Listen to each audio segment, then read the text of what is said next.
Assalamualaikum warahmatullahi wabarakatuh. Kembali lagi bersama saya Suci. Kali ini saya bersama Pak RT. Pak RT apa Pak Dede? Pak Dede. Pak RT, Pak Dede. Beliau itu RT dari Jalan Cagak ya Pak?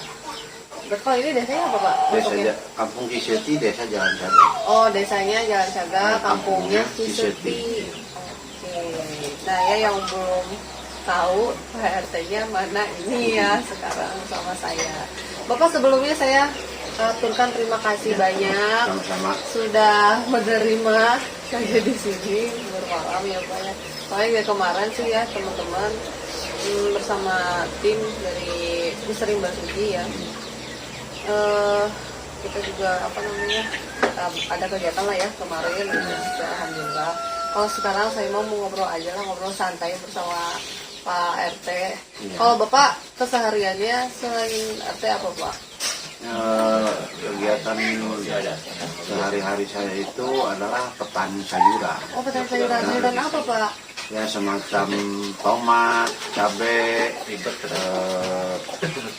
sayuran apa itu namanya? Cabai, tomat, lunca, terong, ya banyak jenisnya lah. Lalapan gitu ya. Kacang-kacangan gitu. Itu keseharian saya itu. Jadi selain misalkan bertani gitu, ternak juga Pak? Ya, sambil di depan rumah sedikit-sedikit entong sama ayam. Ya, tapi itu memang diperjualbelikan ya? Iya, diperjualbelikan, cuman nggak termasuk apa itu namanya pekerjaan khusus itu mah, cuman ya sampingan ya. Kalau pulang dari kebun kan sambil jenuh ada diliatin Ya, gitu. Iya. Kalau untuk jabatan RT itu sebetulnya dari kapan sih Pak?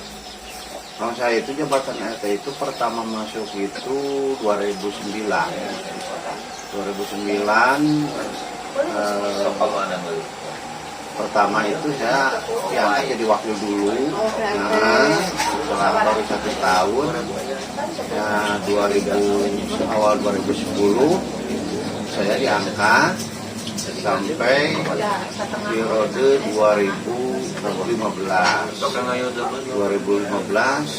ada lagi pemilihan. Kebetulan saya juga sudah non-aktif, ternyata masyarakat masih mengharapkan ya, sampai kemarin 2019 saya sempat mengundurkan diri dikarenakan udah lama lah gitu. Sampai sudah cuti 1 bulan kurang lebih. Ternyata masyarakat masih mengharapkan saya. Kemarin ya saya dipilih lagi sampai 2024. Ya, jadi udah 3 kali penggantian kepala desa. Oh, 3 kali. 3 kali. Yang pertama dulu Pak Wahyudin, terus Pak Dadang, Suhendi, sekarang Bapak Jainal Alim atau biasa dipanggil Pak Aja. Lumayan ya Pak, berarti emang warga itu percaya ke Bapak ya. Makanya juga beberapa kali periode, sebetulnya kan biasanya tuh berapa periode sih Pak? Kan 2 ya? Sebenarnya kalau RT itu kadang-kadang ada yang nggak nyampe 1 periode, paling lama 1 periode, 2 juga jarang gitu. Ya? Gitu. Tapi gimana kalau memang masih ada kepercayaan dari masyarakat, saya juga tidak keberatan lah itu.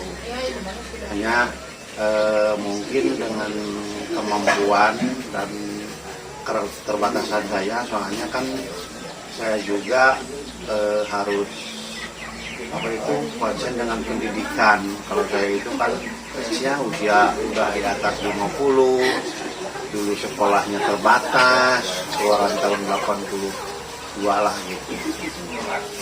Jadi kadang-kadang kalau di sekarang ini kan udah pada zaman canggih lah teknologi gitu. Tapi saya juga sih sekarang dibantu sama ada Karang Taruna, ada wakil gitu yang lain-lainnya gitu. kebetulan lingkungan Ciseti itu RT saya itu yang langsung berbatasan dengan Dusun Jalan Saga. Nah, jadi istilahnya gerbang Dusun Ciseti itu adalah RT 18. Kalau sekarang ya udah dibilang kayak udah rame lah gitu, nggak kayak dulu ya. Gitu. Apalagi kan ada ini ya Pak, objek wisata itu. Iya, objek wisata itu sekarang kan pada dibangun, terus sekolah-sekolah sekarang ya di sini ya, banyak di sini juga kan ada SMA-nya, ada STM-nya, ada juga kuliahannya gitu. Jadi udah berkembang lah universitasnya gitu, walaupun ya nggak sebesar di kota besar gitu. Itu berarti kalau misalnya untuk objek wisata itu kan berarti ya, jalan Ciseti ini ya yang menjadi apa namanya, jalan alternatif ya. Iya. Yang dipakai ya kalau Nah, misalkan yang lagi pas dipakai. tahun baru itu kan pasti dilempar ini ke sini ya. Iya, iya ke sini. Soalnya wilayah Subang Selatan itu programnya dari pemerintah itu adalah kota wisata. Jadi kebanyakan yang udah ternama itu yang pertama kan ada Tangkuban Perahu, ada Sariater. Nah sekarang kan banyak dibuka wisata-wisata lokal yang terus berkembang begitu pesat lah gitu untuk saat ini. Termasuk jalur Ciseti yang jalan alternatif buangan dari Ciater itu nembusnya ke Tambakan, itu di bawah kampung saya itu Desa Bunihayu itu termasuk ada wisata buah. Nah, itu banyak itu seperti unggulannya itu kan ada duren, ada nanas, ada buah naga macam-macam lah. Bisa dibilang katanya ini cukup besar katanya, cukup besar di Indonesia ya gitu. Cuman ya masih dalam tahap pembangunan, masih belum selesai tapi sambil berjalan. Yang sudah populernya itu ya duren. Ya duren itu duren. Itu buat teman-teman Sri Basuki yang mau berwisata boleh silahkan ya ke daerah sini, apalagi yang senang duren. Itu kalau untuk masuknya ada tiketnya gitu Pak, berapa tuh? Enggak. Kalau masuk ke wisata duren itu enggak ada tiketnya. Oh, nggak ada tiket tuh. Enggak ada tiket, cuman nanti di sana kita mau makan, apakah mau bawa pulang, yaitu. Ya, baru. Ya. Kalau untuk masuknya tidak ada tiket, Tidak ada tapi tiket. ketika kita mau makan menikmati durennya Ya. atau kita mau bawa pulang itu Ya, baru ya. bayar gitu. Durennya kan banyak jenisnya. Itu kalau sekarang ini yang paling, kalau dulu yang paling populer itu adalah montong sama topong. Kalau sekarang kalau orang bilang, orang kota itu saking, tapi kalau orang sini bilang mah cane. Cuman ada masa waktu lah, masa waktu yang paling nggak ada masa waktunya itu ya nanas itu. Ya kalau nanas di sini persediaan terus nggak ada musimnya gitu. Kalau musim duren itu sekitar Oktober, sekarang udah mulai, nanti sampai sekitar bulan Maret. Oh, Maret. Ya bulan Maret. Panen rayanya biasanya jatuhnya Desember Januari.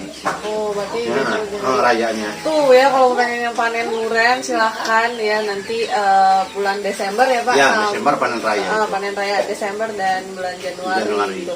Nanti saya tulis ya untuk alamatnya di mana buat teman-teman yang pengen makan duren ya. Wah, berarti memang benar-benar ini ya Pak, wisatanya. Tapi saya belum ke situ sih Pak, mungkin nanti lah kapan-kapan ya ke situ. Kita makan duren. Sekarang kalau mau Oktober itu baru mulai. Oh, baru mulai. Nah, belum banyak gitu, tapi udah mulai panen gitu. Udah mulai panen. Nanti ya awal Desember sama Januari itu panen rayanya. Habisnya sampai Maret lah, sampai bulan Maret itu. Masih ada sampai bulan Maret. Masih ada ya, masih kebagian. Iya. Itu kalau misalkan kayak apa tuh namanya, suka kayak ada pelatihan gitu nggak sih Pak? Kan sini kayaknya mayoritas petani ya, Iya. ya.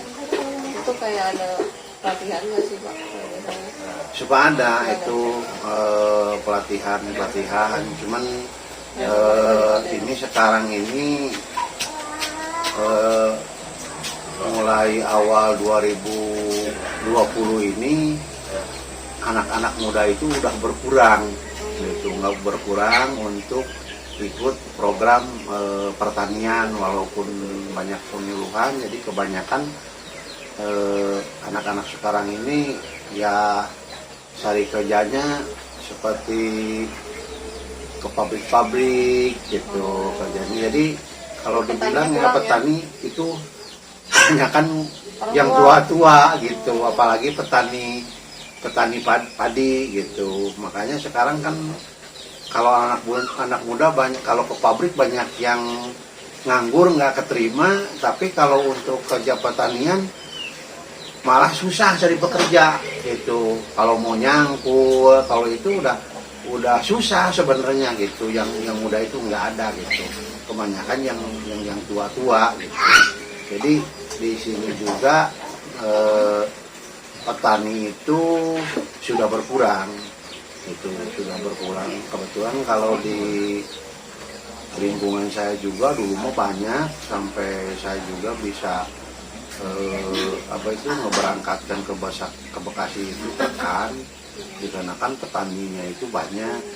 Sekarang mah bisa dihitung dengan jari itu. Makanya saya juga memberangkat sayuran itu, kalau dulu mah bisa di lingkungan saya Lampung, sekarang mah sudah digabung sama lingkungan luar gitu. Kalau dulu mah kan di sini saya bisa ngambil selang satu hari bisa 1 truk, kadang-kadang bisa 2 truk, soalnya petaninya banyak. Nah sekarang petaninya itu udah pada berkurang, apalagi sekarang kan ada di bawah saya itu kan ada penambangan pasir. Nah, dengan adanya penambangan pasir, jadi anak-anak muda itu banyak yang berwira swasta membuat bata blok gitu. Jadi seperti itulah gitu. Jadi untuk pertanian itu agak berkurang sekarang. Ya. Padahal sayang banget ya Pak ya. Iya, makanya saya juga ini gimana ini untuk 5 atau 10 tahun ke depan gitu. 5 atau 10 tahun ke depan, soalnya ya bisa dibilang udah sangat kurang gitu. Jadi langka lah. Ya, udah bisa dibilang gitu.